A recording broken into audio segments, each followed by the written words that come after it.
Olá, tudo bem? O meu trabalho é referente ao budismo. Estamos aqui hoje com o meu cunhado Túlio Guilherme, que vai nos explicar um pouco melhor sobre o que é budismo. Então, o budismo ele é uma filosofia e religião, sobre a vida, que nasceu no século VI a.C.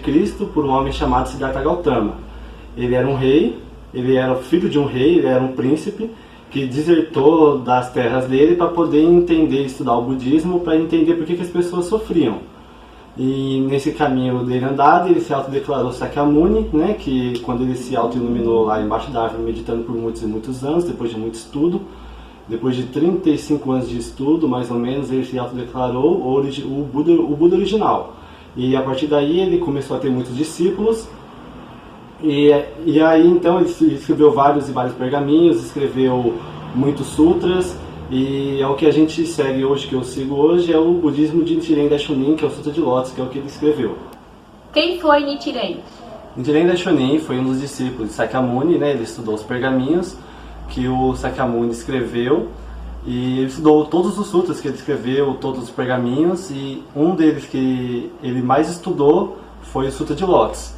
Ele estudou por muitos anos, e por mais de 35 anos também da vida dele, quase 40 anos da vida dele, ele estudou sobre o budismo de Sakyamuni, estudou muito sobre todos os sutras dos remédios, todos os sutras, e o principal é o Sutra de Lótus, que é o que eu sigo hoje, que é o Sutra de Nichiren Daishonin, que tem em base o Sutra de Lótus, que até o sutra que a gente recita se chama o Sutra de Lótus, que tem a ver com o Nam-myoho Renge-kyo, e tem a ver também com todos o que existe hoje em dia sobre a Nichiren Shoshi e todos os outros budismos, é sobre o Sutra de Lótus, que seria a base do budismo. Nichiren Daishonin ele teve vários discípulos, e entre vários desses discípulos que teve após a morte dele, teve muitos e muitos discípulos, e um deles foi Tsuno Saburo Makiguchi, e o sonho dele era fundar uma escola. E ele teve um outro discípulo que também foi muito fiel ao Sutra de Lótus, aos ensinamentos de Nichiren Daishonin, que foi Josei Toda. Josei Toda pegou o sonho de Tsuno Saburo Makiguchi, que era fundar uma escola, e fundou uma escola chamada Soka Gakkai. Soka Gakkai em japonês significa valores humanos. E Josei Toda teve um outro discípulo que pegou o budismo de Nichiren Daishonin e não só deixou lá dentro do Japão, como espalhou para o mundo todo, que foi Daisaki Ikeda. Quem é Ikeda? Então, Daisaki Ikeda, ele é filósofo, escritor, fotógrafo, poeta e líder budista. Ele é o atual presidente da Soka Gakkai Internacional.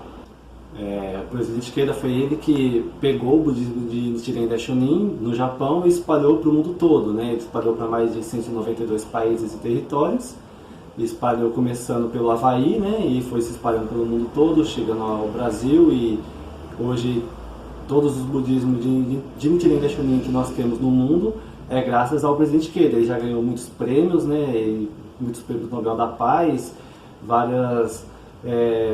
já fizeram várias homenagens para ele, porque ele que espalhou o budismo que eu sigo hoje, que é o budismo do Sutra de Lótus. Como surgiu o budismo na sua vida? Então, quando eu nasci, minha mãe já era budista, então desde criança eu já entrei nessa cultura, nessa religião budista, e desde criança mesmo eu já aprendi a fazer a oração, que nós chamamos de Gongyo e Daimoku. O Gongyo é a recitação do Sutra de Lótus, e o Daimoku é a recitação contínua do Nam-myoho Renge-kyo, que é o que nós recitamos. Que o Nam-myoho Renge-kyo foi o que o Nichiren Daishonin escreveu lá na época, falando quando ele se autodeclarou o Buda original, que ele falou que era um ensinamento para toda a vida, até após a morte dele, que todas as pessoas teriam que seguir, que é o Nam-myoho Renge-kyo. Nós temos a sede, que fica aqui em São Paulo, na Vergueiro. Temos o Centro Cultural Campestre também, que fica na Aldeia da Serra. Mas geralmente as reuniões budistas que nós fazemos são feitas na casa dos próprios membros budistas. Eles cedem a própria casa para poder fazer as reuniões de bloco ou até da comunidade. Quando vão fazer uma reunião muito grande, onde tem um encontro de muitas pessoas, então aí nós fazemos ou na sede, que fica na Vergueiro, aqui em São Paulo, ou na Aldeia da Serra, que é o Centro Cultural Campestre. Você sofre algum tipo de preconceito relacionado à sua religião? Aqui no Brasil não, porque as pessoas não conhecem muito sobre essa religião. Tem muitas pessoas que quando vêm falar comigo que eu falo que eu sou budista, a pessoa pergunta o que é isso. nunca nem ouviu falar, não sabe o que é. Se uma pessoa talvez já tenha ouvido falar alguma coisinha, ela pode sim, né, ter algum tipo de preconceito sobre a minha religião.